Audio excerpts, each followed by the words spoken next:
Ni aje. Leo nataka tuongee kuhusu how to trade news. Specifically how to trade NFP, because today is NFP.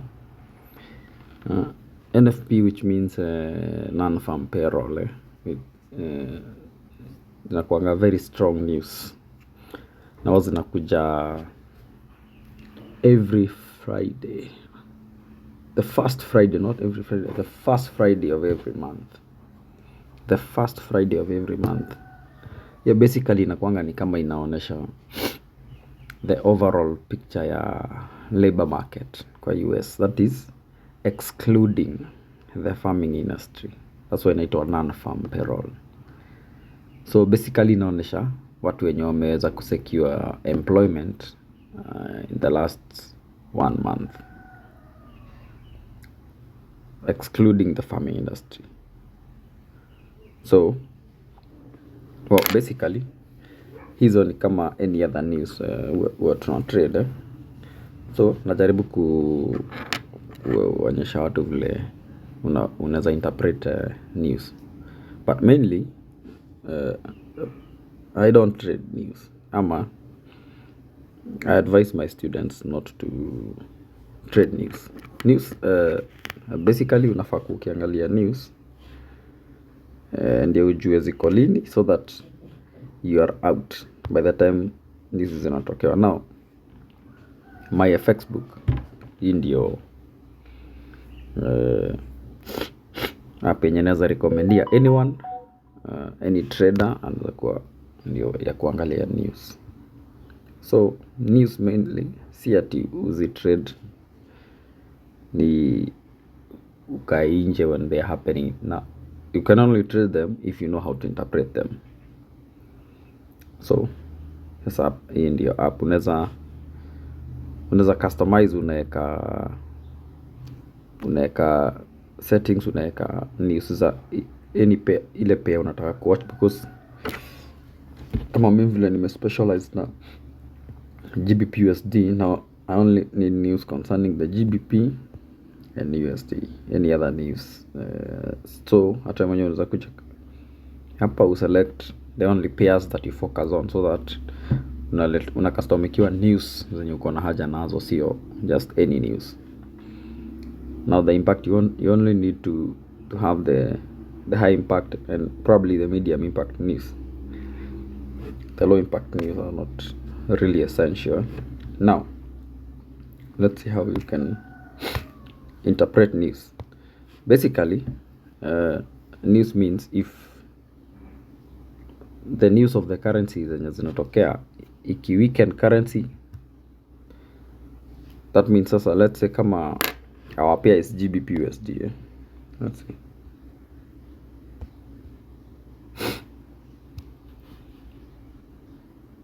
We're trading GBP.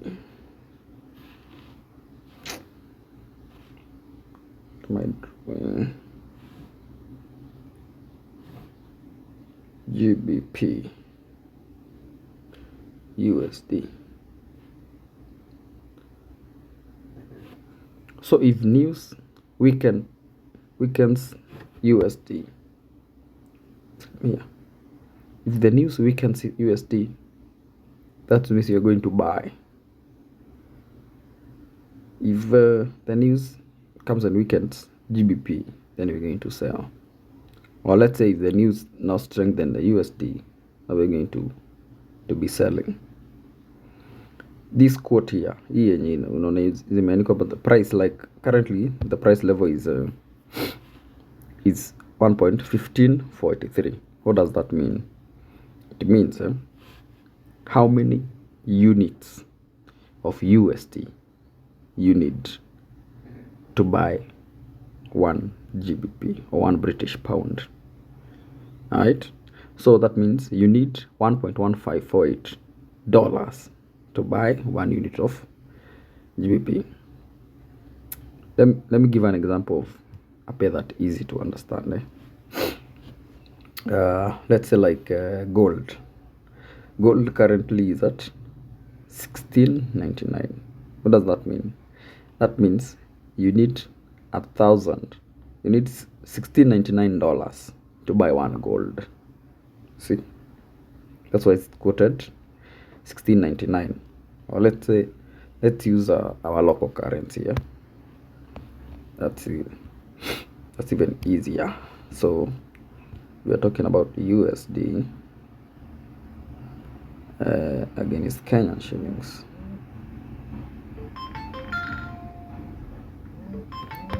What does that mean? Right now it's quoted at, is it 120? It's 120 right now. Something around that. I'm not sure.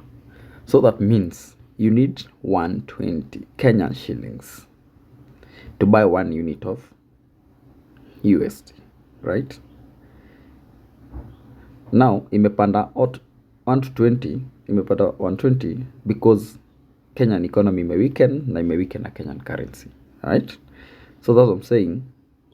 Hii pair kwa any pair ukiandika hii yenye iko on this side, if it gets weak, then the price goes up. What does that mean? So Kenyan shillings ikiweaken, that means you need more Kenyan shillings to buy $1, right? Kenyan shillings ikiweaken, because sasa juu ishakuwa weak, then you need more of it so that to buy the same amount of dollar, right? So let's say sai economy yetu ikigrow, ikikuwa strong, so that means our economy will be strong, then our currency will be strong. What does that mean? Now this Kenyan shillings has become strong, so the price will go down to, let's say, kitu kama 110, right? So we understand, if this one gets stronger, then price comes down. That's why we're saying if this one gets stronger, then we are going to sell. All right, so keep an example na Kenyan shillings, then it becomes easier to understand. So what I'm saying is, focus here to need the second currency. So right now is at 120.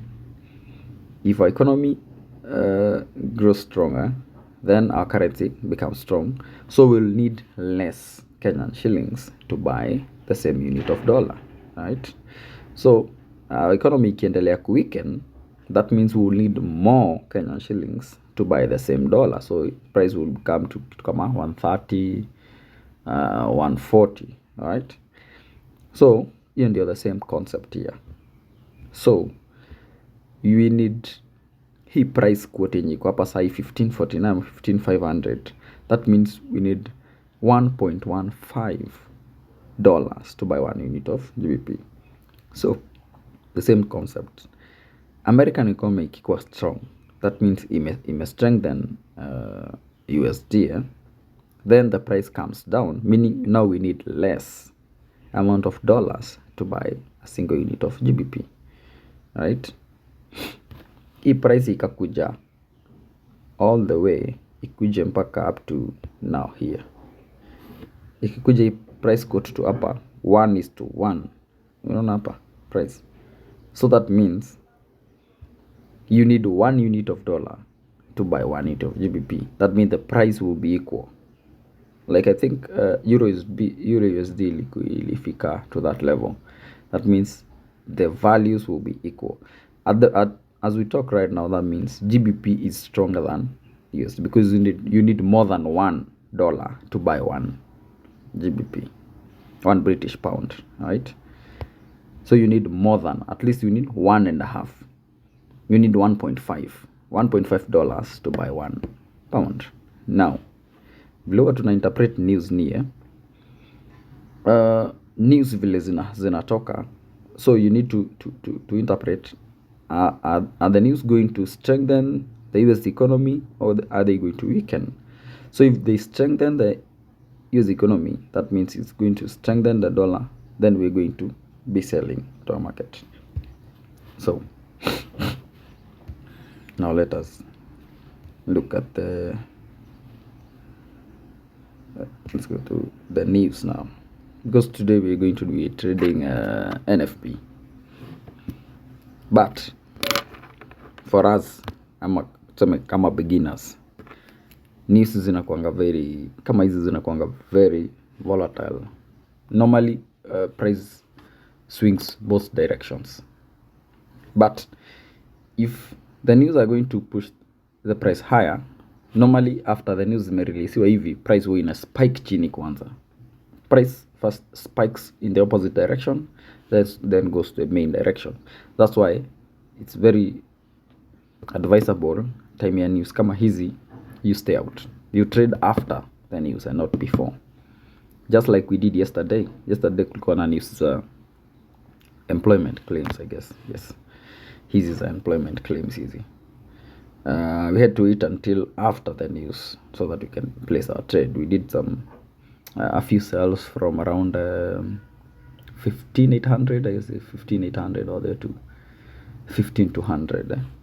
So hata hizi those are the same. Now non-farm payrolls, that means the number of people who have secured a job of who are employed in the last 1 month.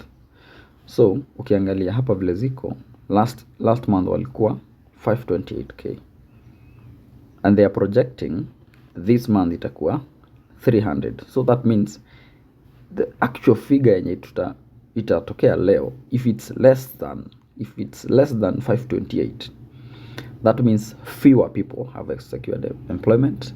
That means the economy is weak. So that means hiyo itakuja ku weaken the USD, yeah? Now if this weakens USD, that means kwa ile pair yetu, if you go back to the chart, so that means now USD will be weak. If this one becomes weak, means we need more US dollars to buy 1 unit of GBP. So that means if USD becomes weak, then we are going to buy. Alright? So hapo sasa ndio unaweza kuinterpret news hivyo. If the actual figure that will appear here today is greater than 528, that means more people have been employed. So the economy is strong. So meaning the USD is strong, right? So now we're going to sell. You see, now this one, unemployment rate. This is quite easy to interpret. The rate of unemployment, right? So right now is at 3.5. They're expecting to the figures to remain the same. But if the rate of unemployment is higher than 3.5, that means it's a weaker USD economy. So that's a weaker US dollar. Then we are going to buy. Now, if this one, the rate of unemployment goes down, that means more people have been employed. Then it's going to strengthen the USD. The USD becomes stronger, then we're going to sell. Right? And this, hiyo interpretation inaenda kwa all other news, not basically NFP, yeah?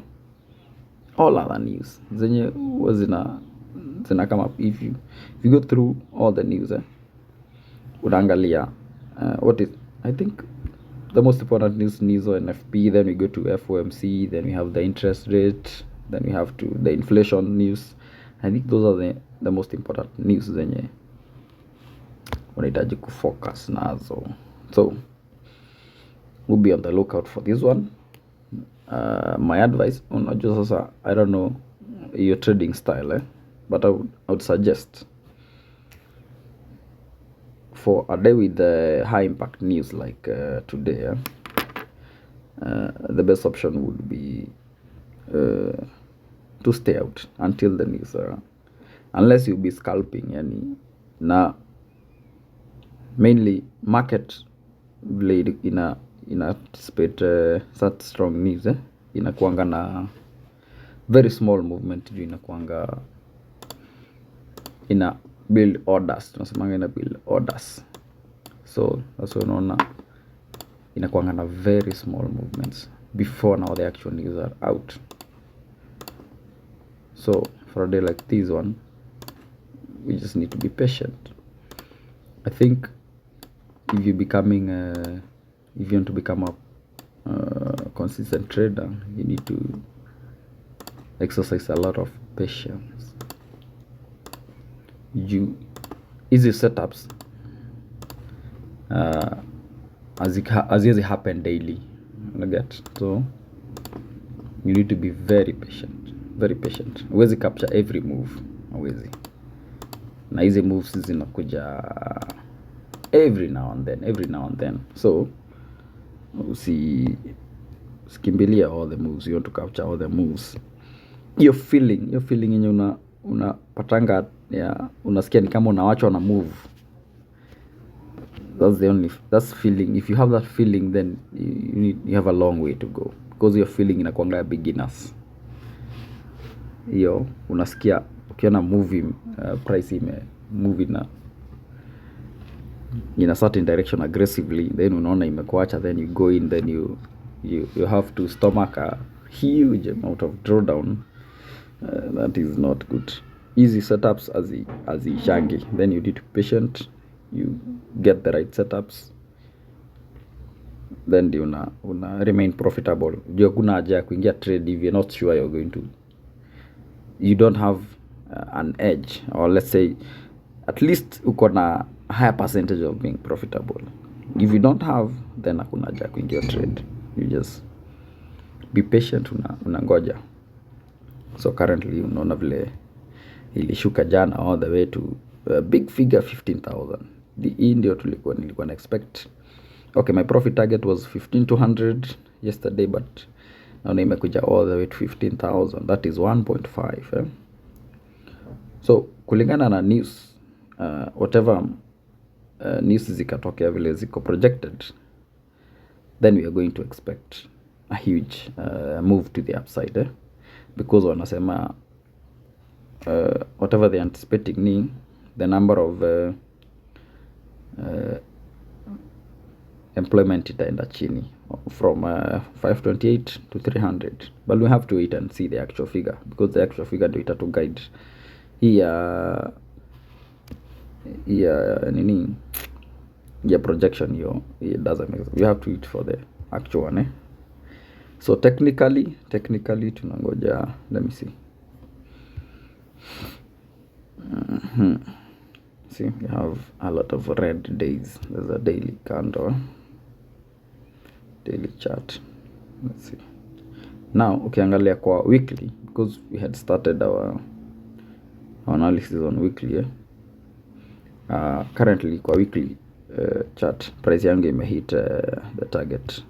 That is the 0.27 extension. You see, 0.27 extension is on apaisha guzwa. That is around 15. That's why my price target was at 15,200, because of that extension. So tunaweza anza kuona reversal back to the upside. Na hiyo sasa tutagaidiwa kulingana na news, because news zinakuanga ni kama catalyst of the price movement. So nangoja tuone, but I'm expecting whatever your low ili make jana to be our lowest point for this week.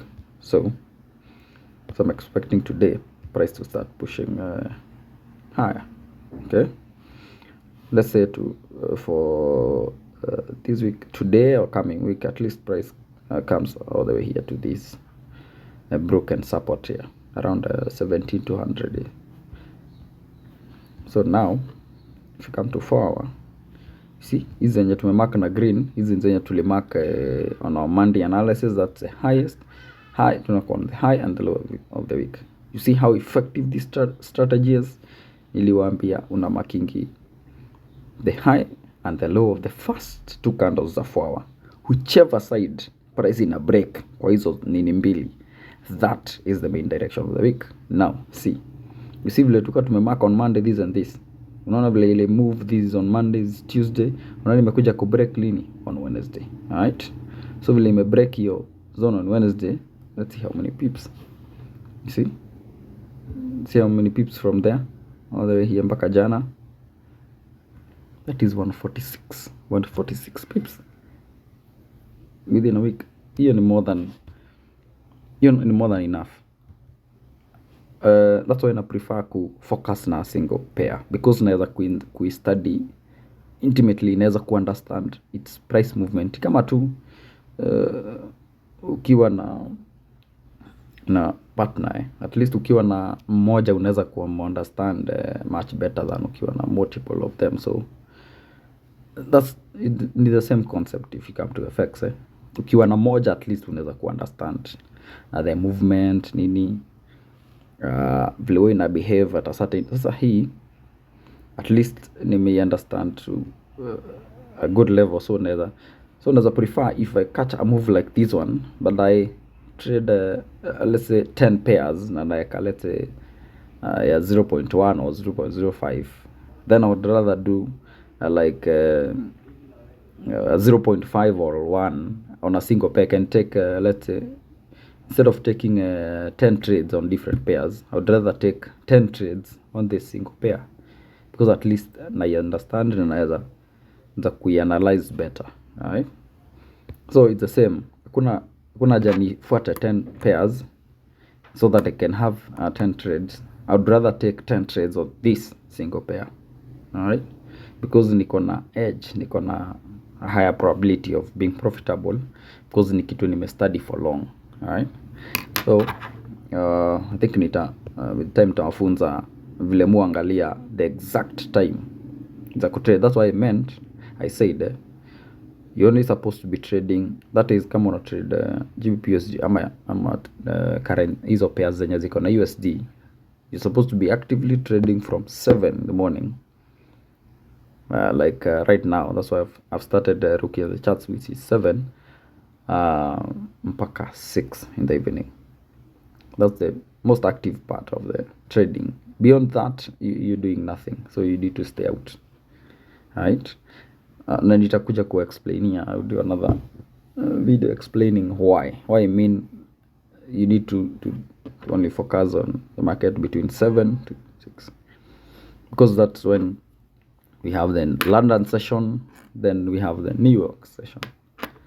Those are the most active trading sessions, na ndio zina coincide na Kenyan time, that is 7 in the morning all the way to 6 in the evening. So ni kama a 9 to 5 job, but now you're actively trading, which coincide na time yetu poa sana. So now if you come to 4 hour, tuko na hii broken support hapa, nime highlight, then this one is the lowest point of the week so far, ilimekiwa jana. So be watching, nataka kuona which side price ina break, because if it breaks hii side hapa, the upside na retest, then you're going to experience movement to the upside. But we'll be observing before the news, will just be watching, right? See weka trades unnecessarily, because tunataka kukua as profitable as possible. We only get into trades that we know we have a probability of winning, sio kuweka tu trade. So this is what we'll be observing and update as we go along. So at least uweze understand interpret news. Unaangalia news, unaona are they going to weaken this currency or are they going to strengthen? Now ukikuja kwa chart, you know if this currency strengthens, then what happens, right? Sawa, keep watching.